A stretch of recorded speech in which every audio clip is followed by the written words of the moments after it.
Good morning everyone. আজকে হচ্ছে পুরীতে আমাদের তৃতীয় দিন, আর এখন বাজে হচ্ছে সকাল 7:30। আমি ঘুম থেকে উঠে রেডি হয়ে নিয়েছি। কালকে যে ড্রেসটা পরেছিলাম সেটা পরেই আমি রেডি হয়ে নিয়েছি। আমাদের সবাই গিয়েছিল হচ্ছে ভোরবেলা পুজো দিতে জগন্নাথ মন্দিরে 4:30টার সময়, কিন্তু কালকে আমি স্নান করতে গিয়ে পড়ে গেছিলাম।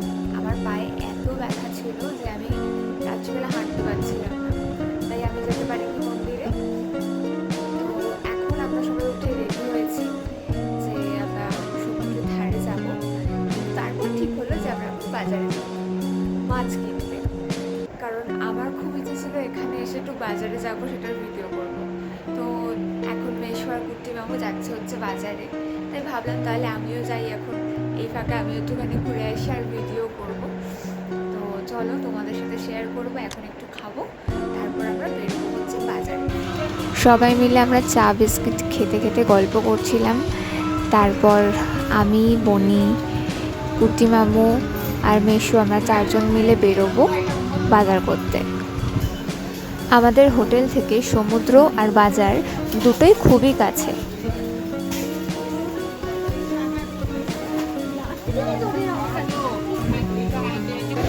দেখতে দেখতে আমরা মাছ বাজারে চলে এসেছি, আর আমরা ঠিক করেই বেরিয়েছিলাম ইলিশ মাছ কেনা হবে আজ। আর মেশো এখানে সব দোকান ঘুরে ঘুরে বেছে বেছে ইলিশ মাছ কিনেছে।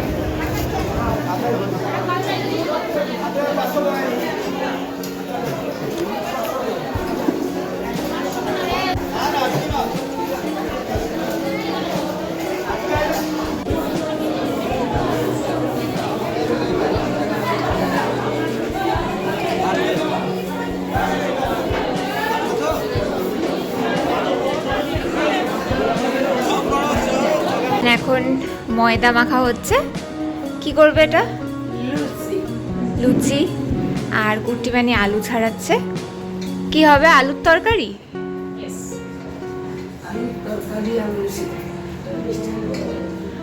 আর ইলিশ মাছ কিভাবে করবে? সর্ষে দিয়ে? কে করবে? আচ্ছা, এখানে মা এখন ইলিশ মাছ ধুচ্ছে। আজকে হবে হচ্ছে ইলিশ ভাপা।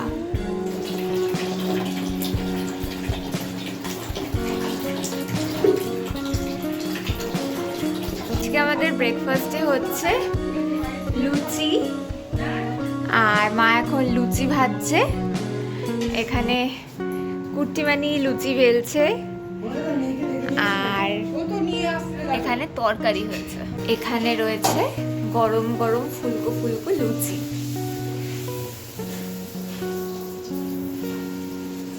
এখানে সবাই ব্রেকফাস্ট করতে করতে গল্প করছে আর প্ল্যান করছে কখন বেরোবে, কি কি শপিং আর বাকি।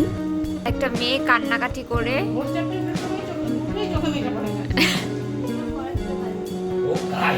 কালকের মেকআপ তুই মেকআপ তুলিসনি রে? হ্যাঁ রে। কিরে মোহর, কান্নাকাটি করে তারপর খেতে এসেছে। এখন 12টা বাজে। আমরা বেরিয়েছি, সমুদ্রের ধারে যাচ্ছি। যদি কোনো দোকান টোকান খোলা থাকে তাহলে টুকটাক কিছু কেনাকাটা করব, তারপর আমরা লাঞ্চ করে আবার বেরোবো। সমুদ্রের ধারে বেশ কয়েকটা দোকান খোলা ছিল, আর তার মধ্যে ছিল হচ্ছে একটা বাসনের দোকান, যেই দোকান থেকে মা এই 2 দিন ধরে বাসন কোসন কিনেছে। মা আবার বাসনের দোকানে চলে গেছে। এখন পুরীর অর্ধেক বাসন কোসন আমাদের বাড়িতে পাওয়া যাবে।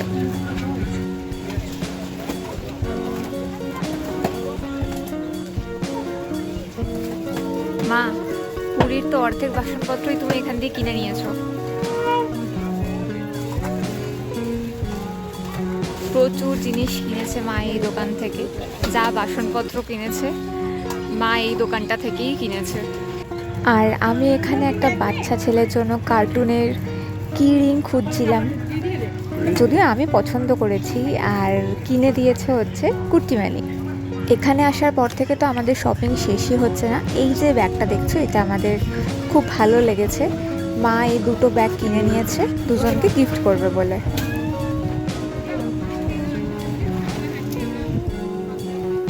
আজকে সমুদ্রে বিশাল বড় বড় ঢেউ, জোয়ারের টাইমে আমরা গেছিলাম। আর ঠিক তেমন আজকে গরম। কালকে যেমন সন্ধ্যাবেলার দিকে টিপটিপ করে বৃষ্টি পড়েছে, তাই ওয়েদারটা মোটামুটি ভালো ছিল, কিন্তু আজকে প্রচণ্ড গরম।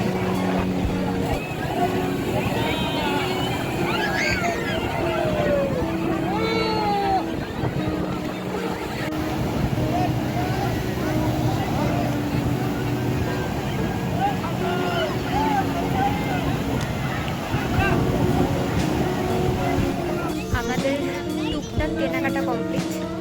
আমি একটু সমুদ্রে পাও ভিজিয়ে তারপর আমরা হোটেলে যাচ্ছিলাম। তারপর কুট্টি বাবু আর মেয়েটার সঙ্গে দেখা হয়ে গেছে, ওরা আসছে এখন সমুদ্রে স্নান করতে। আমাদেরকে আবার ডেকে নিয়ে এলো, আমরা আবার সমুদ্রে এলাম। একটু বাদে আবার হোটেলে ফিরবো।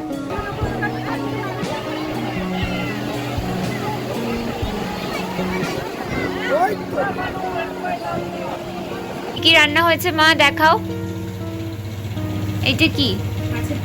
মাছের তেল, ইলিশ মাছের তেল আর আচ্ছা ইলিশ ইলিশ ভাপা, এটা ইলিশ সর্ষে। আর এই হচ্ছে ভাত। এবার আমরা সবাই একসাথে লাঞ্চ করতে বসলাম। আর ইলিশ মাছটা রান্না করেছে কুট্টি মামু।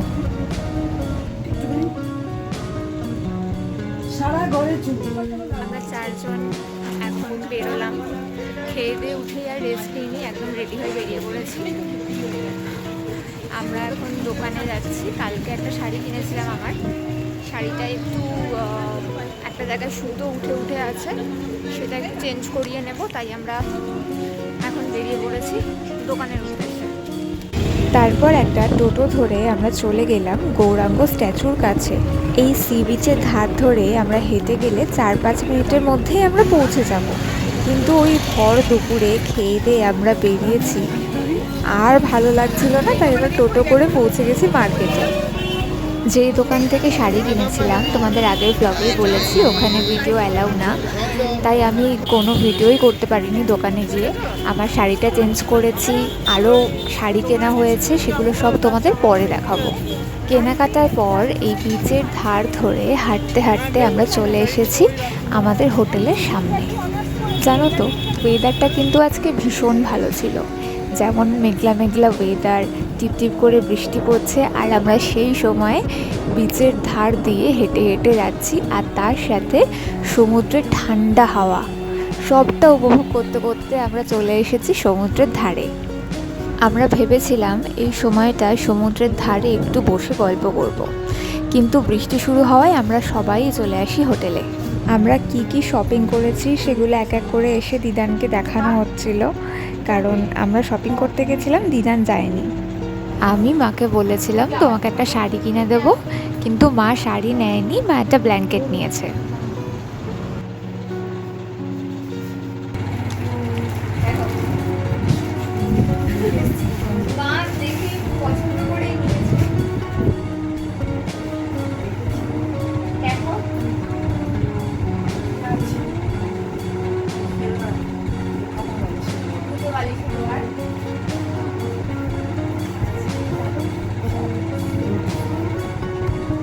আর এইদিকে একজন ভোরবেলা পুজো দিতে গেছিল মন্দিরে, সে সারা দিন ঘুমোচ্ছে, ওঠে আর না, ওর ঘুমই ভাঙছে না। সন্ধ্যাবেলা বৃষ্টি নেমেছিল এখানে, তাই আমরা হোটেলে চলে এসেছি। একটু বাদে আবার বেরোবো। এখন আপাতত ঘরে আছি আমরা। ব্যাগপত্র একটু গুছিয়ে নেবে মা, কারণ কালকে আমরা বেরিয়ে যাব। কালকে আমাদের রাত্রিবেলা 8:15 ট্রেন, তাই এখন অল্প অল্প করে ব্যাগপত্র গুছিয়ে রাখা হবে। আর একটু বাদে আমরা আবার সমুদ্রের ধারে যাবো, একটু বসবো। আমাদের লাগেজ একটু গোছানো হয়েছে, এখন 8:45 বাজে। আমরা আবার এখন বেরোচ্ছি, একটু গিয়ে বসবো, একটু ঘুরবো, তারপর হোটেলে ফিরবো।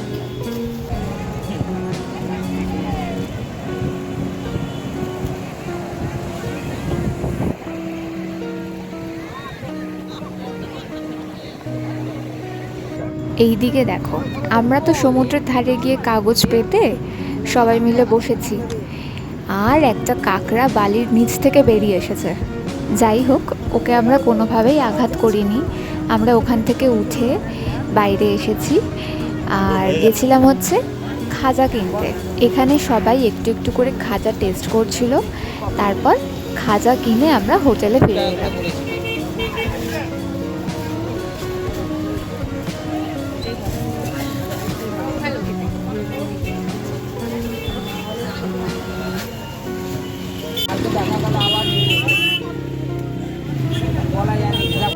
রুমে এসে মা ব্যাগপত্র গোছানো শুরু করে দিয়েছে। আসার সময় দুটো ব্যাগ নিয়ে এসেছিলাম, আর এখানে এত শপিং করা হয়েছে, ফেরার সময় কটা ব্যাগ নিয়ে ফিরবো জানি না। দিদানের শরীরটা খারাপ ছিল, তাই মা প্রেশার মাপার মেশিনটা এনেছিল, কিন্তু আলটিমেটলি 4 দিনে একবারের জন্য ওটা বার করা হয়নি। যখন আমরা বাড়ি ফিরবো, ব্যাগ গোছানো হচ্ছে, তখন ওটা বার করা হয়েছে যে চল আজকে সবার প্রেশার মাপবো, না হলে বেকার বেকার আনা হয়ে গেছে। যাই হোক, আজকের মতো ব্লগ এইটুকুই, টাটা।